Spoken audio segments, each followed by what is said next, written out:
Bonjour à tous, alors on va créer ici un exemple qui va nous permettre de bien comprendre comment fonctionnent les lambda. Et donc ça va être un exemple un peu plus compliqué. Alors cette vidéo est inspirée par Owen, qui a fait une très belle vidéo en anglais, je vous donnerai le lien en dessous, et aussi par Nicolas, qui nous a expliqué comment utiliser ByCol. Alors, je vais reprendre l'idée générale que Nicolas avait expliquée. On a un coefficient de corrélation ici entre ces deux colonnes, c'est ce qu'on veut calculer. Le problème, c'est qu'on doit le recopier vers la droite comme ceci, et donc on se retrouve à avoir une formule qui n'est pas dynamique. Donc si on a d'autres colonnes à rajouter, il faut continuer de rajouter les informations sur la droite, ce qui n'est pas très pratique, ou si on avait d'autres lignes à rajouter. Et donc, à la place de faire ça, eh bien, on va voir comment utiliser la fonction ByCol à la place. On va aussi gérer le problème de diviser par 0 ici.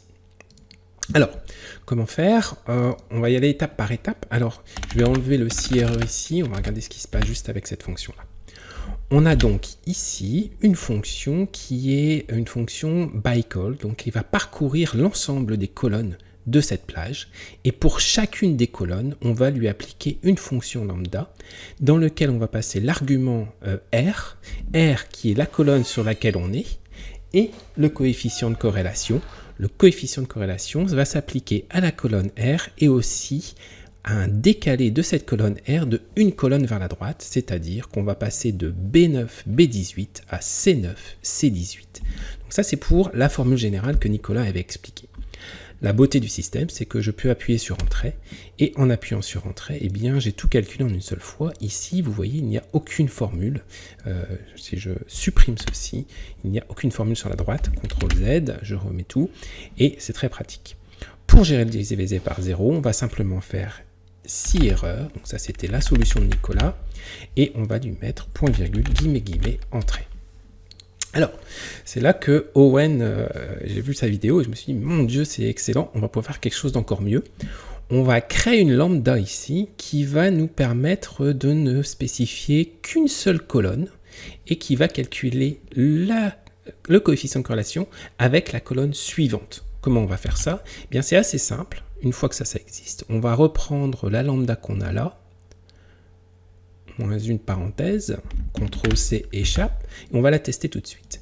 Donc je vais faire égal lambda, et là je peux ouvrir une parenthèse et prendre cette colonne-là, comme ceci, ce qui me permet donc de spécifier à cette lambda que le paramètre R est égal à B9, B18, j'appuie sur Entrée, et je retrouve exactement le coefficient de corrélation qu'on avait tout à l'heure, puisque finalement c'est la même chose. Là, si je recopie vers la droite, eh bien, j'ai aussi la même chose avec les mêmes informations. Donc ça, c'est très bien. Donc ce qu'on va faire, c'est qu'on va prendre ça et on va la transformer en fonction lambda, c'est-à-dire qu'on va créer un nom ici, gestionnaire de nom. Ce nom, il existe déjà, et je vais simplement coller cette fonction-là, je valide par Entrée, je ferme.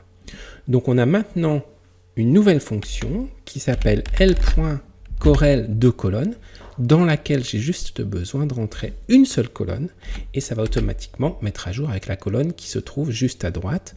On vérifie que ça fonctionne, impeccable. Évidemment, là, on doit encore recopier vers la droite. Donc, qu'est-ce qu'il faut faire? Eh bien, et c'est là où c'est magique, on peut utiliser ByCol avec la fonction elle-même. Et vous voyez que la fonction est très intéressante parce qu'on n'a pas besoin de répéter le lambda, on n'a pas besoin de se reprendre un peu la tête avec ce qu'on avait précédemment, et c'est là où c'est extraordinaire. Et on va avoir égal ByCol. Je prends ma matrice au complet, point virgule, j'ai la fonction lambda qui est prête à être utilisée, L.correl 2 colonne. Là, on s'attend à un paramètre, mais ce paramètre, en fait, il est déjà rentré puisqu'on est à l'intérieur de ByCol, et donc on sait que ByCol a besoin d'un paramètre, et on a juste à valider par Entrée. On a automatiquement la fonction de corrélation qui a été reportée vers la droite, et là, on a le décalage aussi. Donc c'est assez magique. Pour l'utilisateur, c'est transparent, on voit tout de suite ce qui se passe, et on voit qu'on a une fonction de corrélation qui fonctionne par ByColon. Là, on peut simplement rajouter le si erreur pour gérer l'erreur finale qu'on a au bout. Alors, personnellement, j'utilise extrêmement rarement si erreur parce que je préfère savoir ce qui se passe. Et donc ici, c'est pas vraiment une erreur qu'on gère, c'est le fait que si on est sur la dernière colonne, eh bien on ne veut pas faire le calcul. Donc ce qu'on va faire, c'est qu'on va utiliser la fonction exclure, et on va utiliser exactement la même chose ici. Donc je reprends ceci, CTRL-C, échappe, je tape égal, exclure, parenthèse, je reprends le résultat, point virgule, je ne veux pas exclure de ligne, alors je peux mettre soit 0, soit rien, point virgule, et là c'est magique, je fais -1, et le -1 va permettre d'exclure la dernière colonne.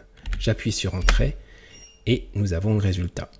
Voilà, donc vous avez une fonction qui est très simple d'utilisation, et on voit ici la puissance des lambda qui permettent d'être utilisées à l'intérieur des fonctions bycall, mais aussi de toutes les fonctions qu'on appelle des fonctions d'aide à lambda, la lambda help function.